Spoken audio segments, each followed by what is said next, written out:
Yeah. Hi there, welcome to Burlington. James, I heard this is your first time doing Canada. What do you think about Canada so far? That's one of my questions I have. What do I think about what? Canada. Yeah, like Burlington. Haven't heard that one yet. You already heard that one? All right, here's a better one. Well, I didn't really answer it too well, but there wasn't really much to say. I was like, oh, I'm enjoying it. The weather is way nicer than we have right now, so people are nice, and yeah. Was there anything you're hoping to see while you're here, like sightseeing? CN Tower, man. What? You gotta go see the CN Tower in like Toronto and do shots of maple syrup. Yeah. Have you had poutine yet? Yeah, you can't leave without having the poutine. Oh, yeah. That sounds so dirty. It's a French word, they're all dirty. Now, my other question is this. There's been good games and bad games as well, but also there's been good consoles and bad consoles. For you guys, what is the worst console you ever touched on your entire lifetime? The worst console we ever touched. Oh, the worst, CDI, Atari 5200, just because it's so hard to even get that thing to work. Yeah. 32X, also very hard to get to work. the Jaguar CD, which you did a whole review on the Jaguar CD about how it doesn't work. I was actually amazingly fortunate I got one that works. And the instant I finished getting footage for that game, it broke. Yeah, I did a review of the Jaguar game, the Highlander. Oh, you've done it. All right, I gotta watch that. Yeah, it's so really. I have, but actually, mine works now. Yeah. Oh, it does. I already got it working one after. In fact, go ahead. No, well, yeah, I did the Highlander thing, which is really just some kind of weird game loosely based around the pilot episode of the Highlander cartoon. Exactly. And yeah, the instant I got it finished, I was like one scene I wanted to go back and get, and then it just stopped working. I got the red screen and nothing I could do. Because, the story, I don't know if you went into detail about why it doesn't work, but there's like 5 different reasons it doesn't work. One being, when the lid closes, it closes too tight, and it doesn't allow the disc to spin. Another reason is there's a little lever that when you close it, it tells the game that the lid is down, because it won't spin without the lid being down. Sometimes that breaks. The connections are bad. The video out doesn't work. So there's like 5 different ways to say it's like one of the most it's the most poorly engineered console I've ever seen. Oh, you know what's funny is how they turn them into those. They're like they turn it into some kind of dental equipment. Like it's a machine that takes your X-rays and teeth. And basically what they did was after I guess Atari liquidated protecting what they had left of all the stock of all the Atari Jaguar consoles, and they sold it to like dental supplies. And they painted them white, and so you could actually get your teeth X-rayed by an Atari Jaguar. So They just took the shell. It's the shell, yeah. So it's finally useful. Yeah, it's finally usable, yeah. I think Mike and I agree almost instantly on this, the Virtual Boy. That fucking controller! I really wanted to love the Virtual Boy when I got it. It worked. It's cliche, it seriously does reduce headaches. And you just can't look at that red And there's nothing truly fun to play on the system. Like, I remember getting the Nintendo Power magazine where they're previewing it. It looks awesome. And the Wario game is all alike, but There's nothing that... It's not very virtual either. Yeah. No first-person type games really. Like a few of them, but... What did you expect to see Morpheus in there? This is the construct. No, I wanted to be playing Doom in infrared. That would be awesome. Okay. it's easy to collect for, though. I haven't really owned a console I didn't like. Maybe that's because I had to save up and buy my own Nintendo as a kid, and then buy my own Super Nintendo, and so I didn't get game consoles for Christmas, so I had to save up and get the good ones. I've never played a console that I didn't like. Actually, you just reminded me of one of the games I've been asked to do that I would never do. And I was like, you should review Duke Nukem 3D. Okay. All right. You can kick people, and it's awesome.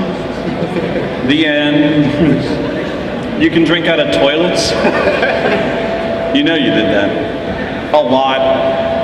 You're like, oh, I need to get to 60% health. I thought you were just peeing. No, well, you can pee in the new one. No, you go up to a toilet, you hit spacebar, and then it would do the toilet flushing. No, you gotta break the toilet, and then water pours. Oh, yes. Yeah. See, those we have memories. Yes. It's so vivid though. You kick the toilet, burst, a stream of water bursts out, you go up and drink. Yeah. Like anyone. Naturally. Check all the links. No, this one's fine. Anyways, thank you for answering my questions. No, I appreciate it. It's the ones over there, mics. No, it's still ours. Yes, I don't think we have. Hi. Oh, I thought you were. I'm sorry. I thought. Hi, guys. I thought he was the home. What did he say? He's shit picked. Hi, I have two questions for James. Yeah, I'm sorry. We're listening. Really.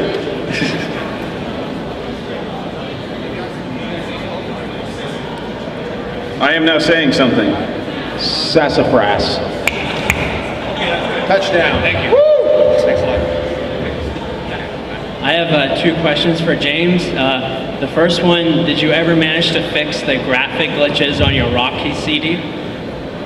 I'm sorry, say again. I just couldn't. Did you ever manage to fix the graphic glitches on your Rocky CD? Oh, no. Actually, I don't even know how. You know what's funny? I tried that again not too long ago to see what other kind of glitches could happen, and it stopped doing them. It would just like freeze up, the screen would go black, and then like the fight would never load. So it kept doing that kind of thing. But those glitches were so unique. I was really lucky to have, and even before I started recording them for the video, there were all kinds of things it did that I never got recorded. So it did a lot of really bizarre things. It's the most glitched game I've ever played, and not the game isn't usually like that. It was just that one CD that I happen to own. Yeah. And once for AVGN, once you run out of bad NES and SNES games, do you have another console in mind that you're going to start reviewing for? Yeah, I mean, we were talking about the Atari Jaguar CD and stuff, but I've thought about it, but there aren't really any games on there that I have much to say about. Like, I've played them, and there's a few, but you can't call them games. There's a lot of pornography on the Jaguar. I'm not even kidding. And actually, there's a lot on the 3DO. Actually, yeah. There's a game called Sex. Yeah. That's what it's called. It's not a game. It's just. Porn on a 3DO CD. Yeah, there's Blonde Justice, which is this. It's porn. Handsome Tom or Yeah, I was actually really mad at Handsome Tom because like the day I was planning to do Blonde Justice, he did it, and I was like, motherfucker, no. The real question is it as sexy as plumbers don't wear ties? Oh no, what could be? So when you run out of NES and SNES games, what are you going to do for AVGN? I think I've kind of done it all. Like, I feel like I want to do Neo Geo, but there's not really any bad games on it. I want to do TurboGrafx 16, but there's not really much that, you know, I could make a whole review about. That would be 20. You've done stuff like, you know, just kind of retrospectives on the console. Like, you know, Virtual Boy has kind of tore through every game. You don't have to do that with TurboGrafx, but just like hit the big ones. I think now I would need to take like a year off and just play these consoles and just play lots and lots of games, and then I'll find all the great shit gems. I still haven't finished Skyrim, and I really want to, but I'm just working all the time. Thank you. Yeah, thanks for coming out. All right. I recently got a Vectrex not too long ago. I noticed in one of your extra videos, James, you got a Vectrex Summer High. What games you got for it, and what do you think of the homebrew games that are out there for it on internet and stuff? Oh, you asked about the Vectrex and also homebrew games? Yeah. Yeah. Like, will I review any of them? I will wonder if you will review any of them and any other underappreciated systems that came out in the 80s and such, because I really feel that the Vectrex should have gotten more appeal. Because most people that reviewed it said that it mostly went goodbye because it was the wrong timing for it because of the great video game crash and such. Yeah, The Vectrix is definitely an interesting console. It is appealing because when you look at it, it's got the cool vector graphics and everything, and it's cool to play something like that in your home. Yeah, it's got it's like the old arcades used to be. So it's kind of like having your own little arcade unit, and it works off of cards, and you have like little overlay you put on the screen. Right. Yeah, I mean there isn't much to say about the games as far as reviewing them, and yeah, I don't know. It's Go ahead. This is actually a really cool time for homebrew games because you see a lot of them. I'm thinking of, I recently played Slender, which is, you know what I'm talking about. And there's one called, somebody recommended it to me in Ireland called SD Containment Breach, which apparently is this scary game. And So, and there's just a lot of indie stuff that's coming out because there's so many like kind of open source engines available. I'm still waiting for all the great stuff we're going to see out of the Steam Movie Builder, whatever it's called. I don't have the time to learn it, but there's probably some guys out there who are going to turn out some awesome stuff. No, Super Mario Crossover. Although I mean it's like a flash game, so it's not like you stick it in your cart or your console. But this is the game I dreamt of when I was a kid. I want a game that has Link and Mario, Simon Belmont, and you can play them, and they all play through. Oh, that one, where you can play the first level of Mario with Simon Belmont. You can play the whole game. Okay, wow. Yeah, there's all these different characters. It's really awesome. It's all 8-bit looking. I will see your Super Mario crossover, and I will raise you a Bobo's Big Adventure. There was one game I played. It was a flash game a couple years ago. I can't remember what it was called, but the idea was you could only ever play the game once, and you had 6 days to save the world. I think it was called Once. Yeah, it was called Once, and every decision you made was final. One chance. One chance. That game was awesome, and I actually tried to figure out how to get it out of my registry so I could play it again. Yeah. But it was really cool. There was like a virus or something, and everybody died.